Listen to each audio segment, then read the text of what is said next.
Okay guys, magandang hapon at welcome back sa ating bagong video. May gagawin tayo ngayon, isang transistor radio. Mayroon siyang MP3, mayroon siyang FM, mayroon siyang AM at saka SW.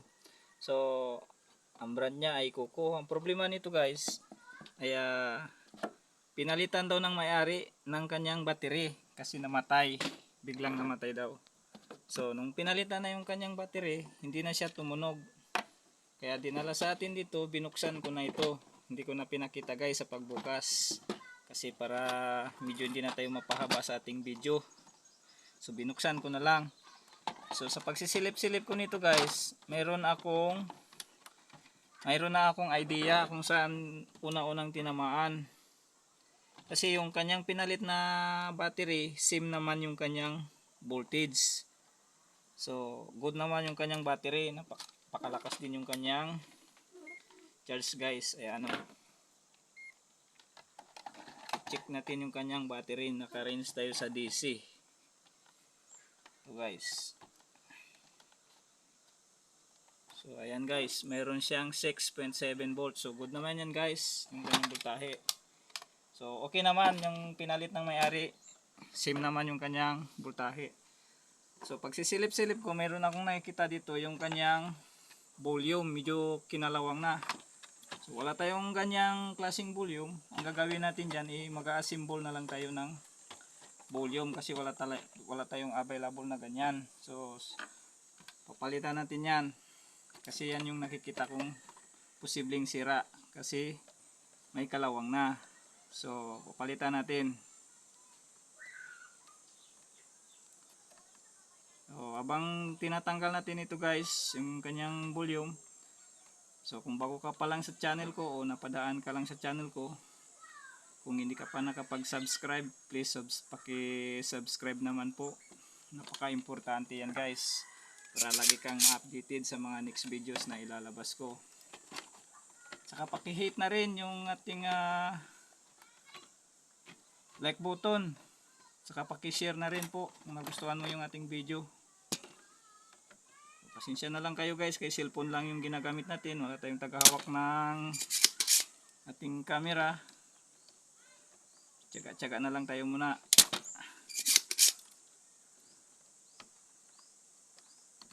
So gawa natin ito ng paraan para sa mga beginners dyan, o bagong simula magkalikalikot, panoorin nyo to, para sa inyo to.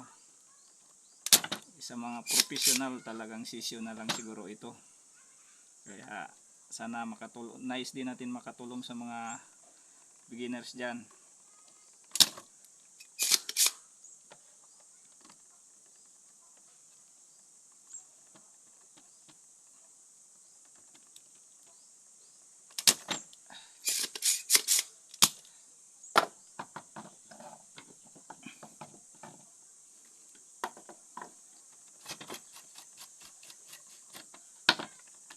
So ito guys, natanggal ko na.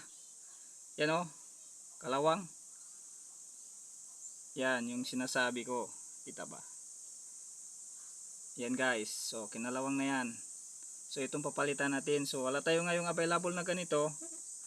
Ang gagawin natin ay mag-assemble tayo. Itong gagawin natin i-assemble. So lalagyan lang natin ito ng wire.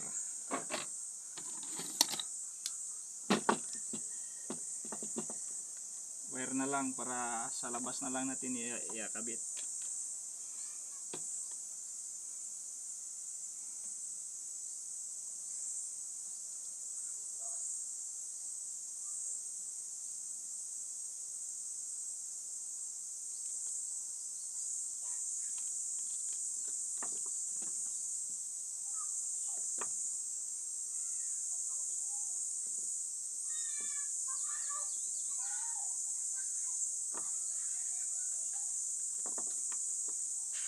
So tip ko lang pala sa mga nagsusubok na magpalit ng battery sa mga ganito, kailangan same yung battery, yung voltahe natin na ipapalit kasi napakadelikado yan. Pag papalit tayo na hindi mag-match yung yung ating ipapalit, so magdadagdag problema yan.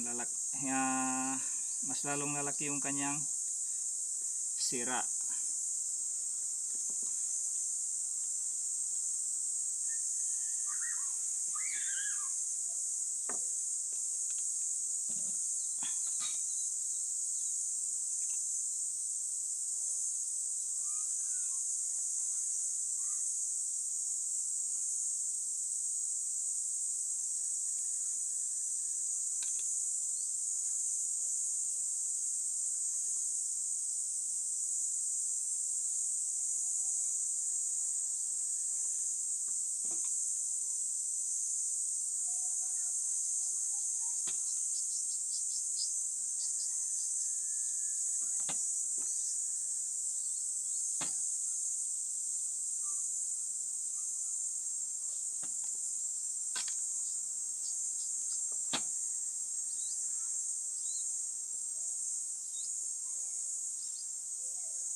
Wala kasi tayong holder eh.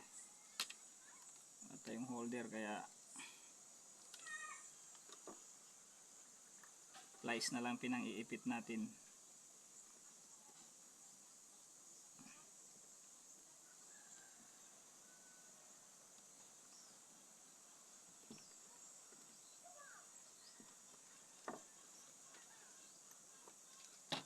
Ano to? Lambot kasi yung plies.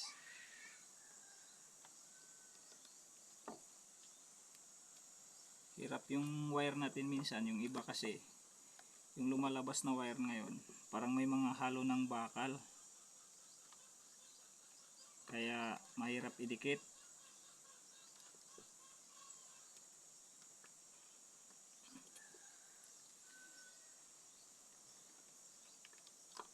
Tanggal oh.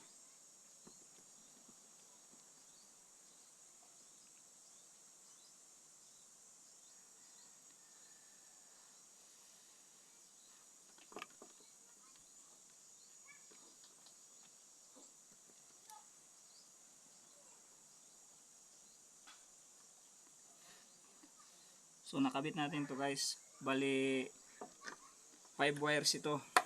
You know, 5 wires ito. So ito yung ating switch. Diyan natin ilalagay yung dalawa. Lagyan na natin muna ng ano.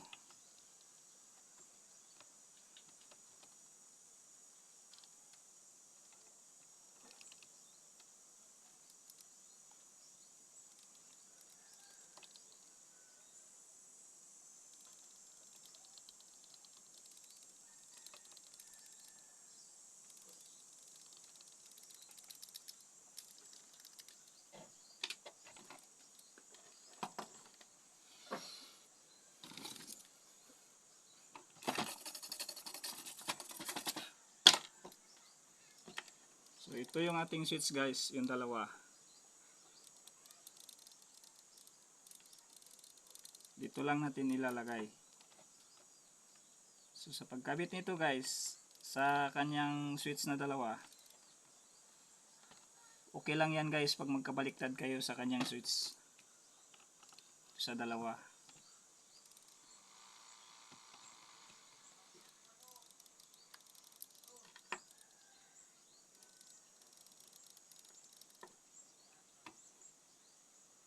So ito naman yung sa gilid. Ito yung sa kabilang ano, ano ko rin mamaya.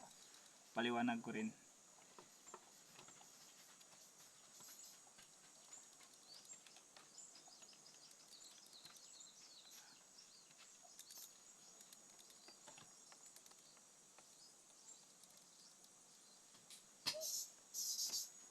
So ito yung sa gitna. Sa gitnang pin. Yung black. So nakabit na natin yung 5 wires. Ayan guys. Ito yung sa gilid. Ito yung kanyang switch. So dito rin natin Ito rin natin nilagay, oh. Yun, oh. Ito rin siya, guys, oh. Ito yung yung kanyang switch, yung dalawa na yan. So ito yung kanyang tatlong pin. Ito yung sa gilid at saka ito rin yung sa gilid at saka itong black, siya yung sa gitna. Ito, oh. Ito yung kanyang tatlong pin. Yan. So subukan muna natin, guys. Dahil may voltage siya, subukan muna natin kung tutunog ba siya. Guys, tutunog siya.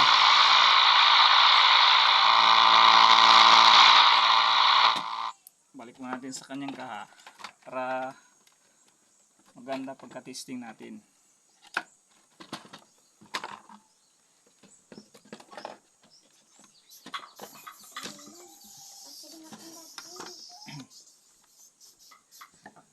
So guys, inuulit ko, kung bago ka pa lang sa channel ko o napadaan ka lang sa channel ko, kung hindi ka pa nakapag-subscribe, please paki-subscribe naman po. Napaka-importante yan, guys, para lagi kang updated sa mga susunod kong video na ilalabas. Paki-like na rin po. Paki-share yung ating video kung nagustuhan mo.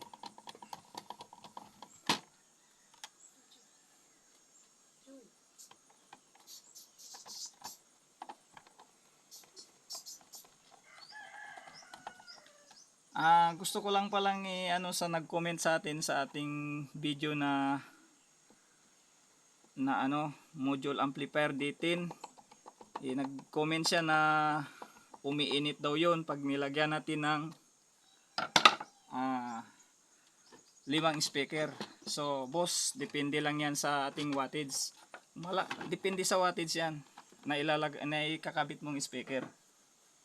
Kahit isa lang speaker mo, kung mataas yung kanyang wattage, iinit talaga yan. Kahit marami yung ilagay mong voltahe speaker, kung match naman yung kanyang voltage, so good naman yan.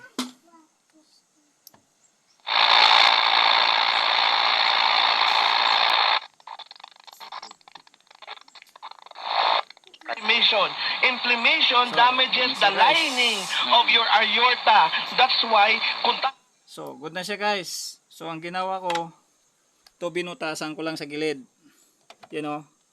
Binutasan ko lang sa gilid, saka ko ito ipapasok yung ating volume. So guys, so kung makikita nyo, yan, diyan ko ipapasok. Saka ko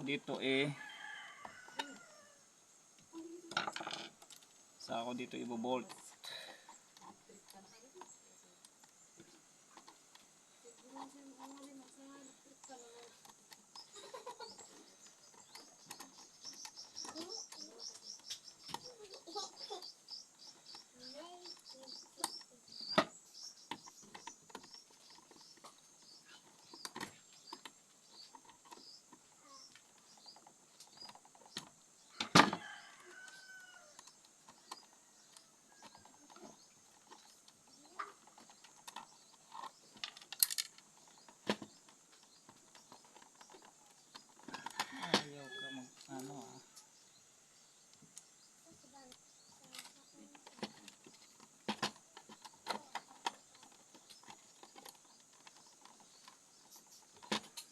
So kung magkakabit kayo ng D10, mga boss, tingnan nyo lang yung voltahe. Kailangan ima-match-match nyo rin yan.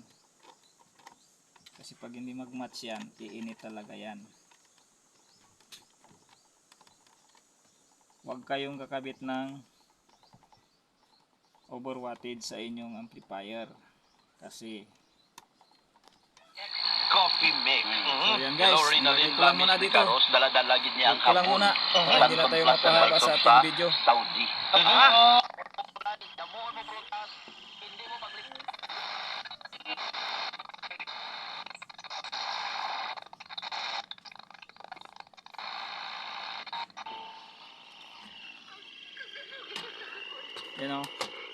So guys, hindi ko na siguro ipapakita. Dito lang ibobolt ko na lang to. Yan, Alagyan lang ng hawakan. So hanggang dito na lang siguro guys yung ating video at hindi ko na ipapakita sa pagbalik ng kanyang mga tornilyo. Alam nyo na siguro yan. So maraming salamat po sa panonood at hanggang sa susunod nating video, pakiabang na lang po.